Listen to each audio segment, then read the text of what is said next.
while the White House has a pair of very, very special guests. They've got the little person, General Tom Thumb, coming to visit.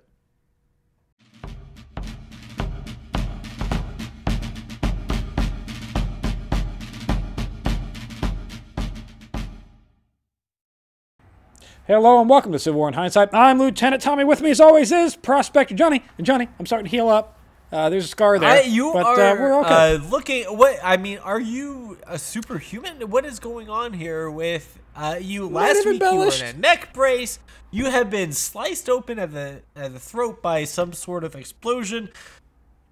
Presumably stitched shut afterwards. Might have been more of looking great. This is maybe we should might have been more of a scratch than anything else in this war early. Can we do maybe that? Well, Johnny, it might. Who knows? I might have embellished injuries there a little bit. But anyways, let's start this week off with the most important news, Johnny. The most important news: Mrs. Lincoln on the 13th of February, she's going to host and entertain the world famous little person, General Tom Thumb, and his wife Lavina at the White House. And I don't know why I'm reporting on this, other than the fact that apparently in the middle of the Civil War, we think it's important to report on news of a little person, General Tom Thumb, who's not a general. He's not a Union general. He's not being hired as a war general. No, he's not a war general, but he's being entertained because he's a famous traveling entertainer. He's at the White House entertaining. So, I mean, hold up real quick. I want to get this. I want to make sure I understand perfectly clear what's happening in this country. We are at war. Yes. With ourselves. Half this country broke off, said, we're our own country. You're a belligerent nation. Get the hell out of here. But we're our own country, and we're going to fight you, and we're going to do all this. And our president, who has been handling this war just so, how do I say this without getting shot? As you would expect a president to do, who had that dictatorial sort of leanings as Lincoln has. Maybe that's close enough. Close enough. Not well. And he's watching circus shows, inviting circus shows, sideshows to his White House. Yes. For entertainment. Yes. To entertain him and I would imagine. Okay, so this is not just them though. Also dignitaries from around the world who are like staff and stuff. Oh yeah. Yes. We're getting potential aid out of this. We're going to get help for the war effort because he is offering entertainment for world leaders. Is what's happening, and this isn't just some date night. That's not happening. He's having this is a date night. No, Johnny. He's having date night with a small person who was he confused because he had general in his name, and he's like, I've been having pretty bad luck with the generals recently. Maybe your friend, the general, will be able to help. Is that what's happening? Maybe. I doubt it, or is he just marveling at the sight of a small human being? I think that's the... Johnny, as far as Indiana or military news goes, the USS Indianola is able to sneak past the defenses of Vicksburg and is going to join the Queen on the Red River. Another euphemism there. So on the 14th, the start of the good news here, Johnny, is that the Queen on the Red River is going to capture the CSS New Era No. 5. And then immediately followed by bad news, as while it's engaging Confederate land batteries, the Queen is going to run aground, and having its steam pipe severed, the abandoned ship order is given because they are now run aground with no engine capabilities to get back underway. They have to abandon ship. They were fighting a ship at sea, sank it, got it, done. No, they didn't sink it. They captured the ship at sea. Yeah. Captured this ship. River. Done. Yes. And then... didn't just go battle further out to sea. And instead of... Well, it's a river, so they're occasionally... they were on a river. Okay, that's It's fair. a river. Red River, Johnny. They're on the Red River. Sailed down So they get stuck on the... I mean, just while they're engaging land batteries, they get stuck. They have to abandon the ship. Now, the funny part of this news, Johnny, is quite literally, several of the men escape from the Queen of the West on stolen cotton bales and float those cotton bales to the ship DeSoto, which it was able to get there and rescue it successfully. Cotton bales floated for that. All right. Yeah, they floated for that long. The DeSoto itself is actually going to wind up. They're going to scuttle that in favor of the New Era number 5, because the New Era number 5 is actually a better, more military capable, larger vessel than the DeSoto is. So they're going to scuttle the DeSoto, put all the crew on the New Era number 5 that they just captured, and then they're going to scuttle means sink. Sink it. Yes, sink it.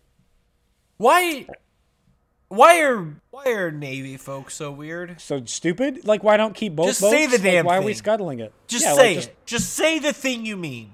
Oh, that too, yeah. I don't need starboard. Port I side, don't need starboard, all that. Left, confusing. Right. Facing forward, left or right. Left or right. And there's a front of the ship and the back of the ship. Left or right. It's not that hard. Yeah. I don't need your knots. Give me a mile. Yeah, right? Yeah. How many miles an hour are we going? Because we are America and we do things in miles. I'll even say kilometers an hour because, whatever. But knots makes no sense. I don't need that. I don't need your kilometers here. Before the comments, I know what knots actually means. Shut up. I don't care. I don't. I don't care. So get the hell out of here. Give me miles. I'm not going to tell you. Yep. On the 15th, I'm not going to remember anyway if you did tell me, Tommy. I know you won't, Johnny. The New Era is going to link up with the USS Indianola. They're going to join forces together. And there's going to be a skirmish in Arkansas near Arkadelphia, or Arkadelphia, I don't know. Fuck it. Drinking. It's Arkadelphia, so Arkadelphia. That's not a word. Doesn't matter. It's a city in Arkansas. That's a word scramble. You have to be from Arkansas to pronounce that. That one. On the 16th, the U.S. Senate is going to pass another conscription act, and this one seems to actually probably going to get enforced because we are not getting the volunteers that we once were getting, and so there's going to be a is that on account act. of the lack of success? Yeah, but from good news here, from what I've heard, is you can pay your way out of it. If your name gets called, you can just pay for some other dude to take your way instead. So that'll be good. I can't imagine that's going to create any animosity between the rich and the poor later this year. That's totally fine. No, because the American dream lives on, Tommy. Land of the free, as long as you've got enough money to as long as you got enough money. Be free. Otherwise, go suck it. Good luck. Also on the 16th, Confederates are going to engage in delaying actions as they try to stop Grant from moving gunboats and men down the Yazoo and to the rear of Vicksburg. So Grant's idea here is going to go down the Yazoo, get into the rear of Vicksburg, and complete that surrounding of Vicksburg and start a siege. The Confederates are engaging in some little bit of delaying action there. On the 17th, U.S. Grant is going to rescind Lincoln's order to suspend the Chicago Times publication. So, yay, Grant! Freedom of speech is going to resume. Hold up. I don't know if he actually has that authority to do it, but he is saying, that's what I was going to ask. You know what? Chicago Tribune, you can go ahead and start resuming production. So we have, we have the Commander-in-Chief, which my understanding is head of military. Yeah, you have the ranking order. The ranking order right now, as it stands, you've got the commander of chief, you've got the Secretary of War, Stanton, Lincoln, somebody. Stanton might be chief of. I don't know. It doesn't matter. You got this. That's the weeds. You got Lincoln. Don't you got the Secretary of War. You've got General Halleck, who's like overall of the entire Union forces, and then in the Western Front, you've got Grant.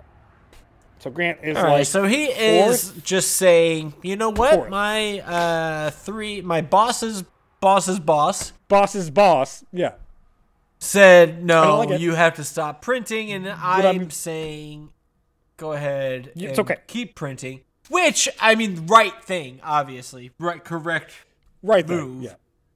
The assuming that the production boss, being a bit of a dictator here. maybe have some Not freedom of press. Maybe let people, the newspapers, report on shit. And if you're mad about what they're reporting on, do a better job of the war. Now, I'm going to go ahead and say, to throw Grant under the bus, I'm assuming the Chicago Tribune is not owned by people of Jewish descent. That's all. It's a bold assumption. It's the front, because otherwise he might be against it a little bit based on other bits of Grant's history here. You know what? He's a complicated man, Tommy. I don't think you can paint him in black and white like that. Mr. U.S. Grant has a lot of things to consider, and I think maybe even if it were owned by a group of people he despised, he might say that the freedom of speech is more important than the rights of people he despises. I'm not putting any words in his mouth, but... There is going to be a sloth of Johnny here of Confederate raids behind Rosecrans' army in Tennessee, prompting Lincoln to tell Rosecrans, hey, why don't you start raiding shit on your own? Like, I know you're building a fort around Murfreesboro, but, like, why don't you just start taking some of your troops and, like, raping and pillaging the countryside in response to you getting raped and pillaged?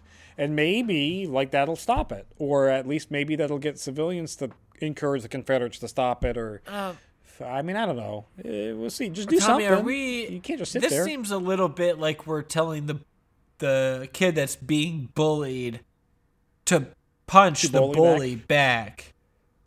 And I don't know if that's a message we want to send to our soldiers when we're... Hold up, wait. No, I'm sorry. We're at war.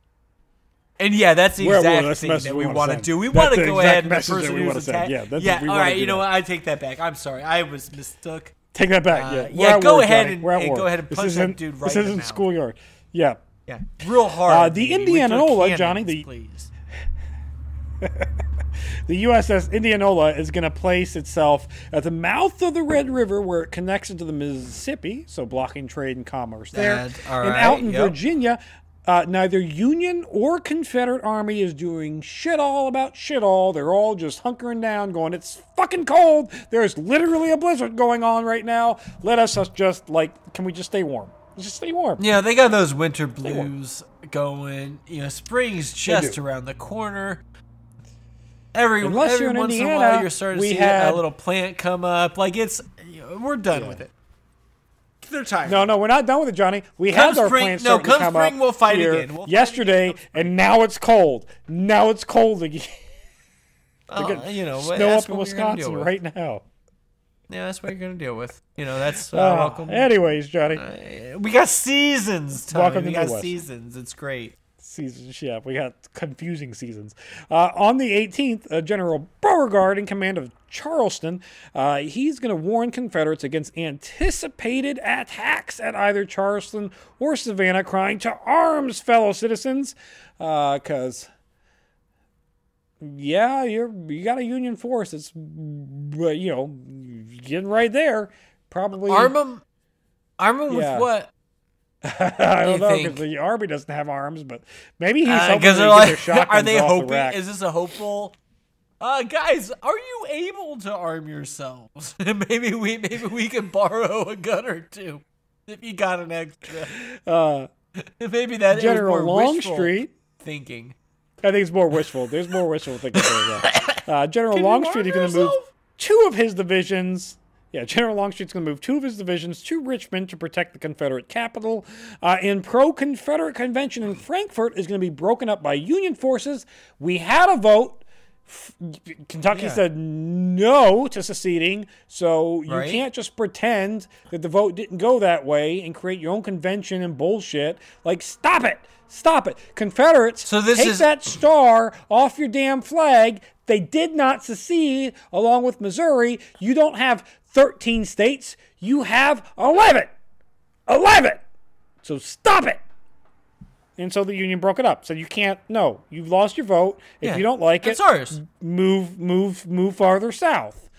I'm surprised Lincoln hasn't had the heads cut off of any of the. I imagine this is high-ranking government officials that are causing all this commotion. Well, high-ranking state officials maybe. Yeah, well, that's what I meant. The state government, where they're saying, "Oh yes, our people voted this way, but as a representative, but we don't like it. I'm going to override it." Yeah. Because, I don't know, democracy doesn't matter anymore, I guess. Yeah. Democracy doesn't matter anymore, Johnny. Nope. No, it sure doesn't. And the week's going to end with some skirmishing on the Yazoo River, with Confederates continuing to try and delay Grant's movements. And Trader President Davis, Johnny, he's going to write to Johnson, saying that it was a concern and shame that Bragg's senior officers have lost faith in him, and it must be hurting the morale of the everyday normal troops. But I still don't have any other options to replace him with, so Bragg gets to keep his command. And that's how this week is gonna end. That's it for this week in Civil War in Hindsight. If you enjoy Civil War in Hindsight, check out Historic Hindsight. We talk about all kinds of fun things like old technology that you forgot about. Like, did you remember that Microsoft came out with an HD DVD peripheral for the format war that really shouldn't have ever existed because Microsoft wanted to bankrupt Sony, which is almost, I mean, it did work. Blu-ray cost Sony a lot of money, so check out that video.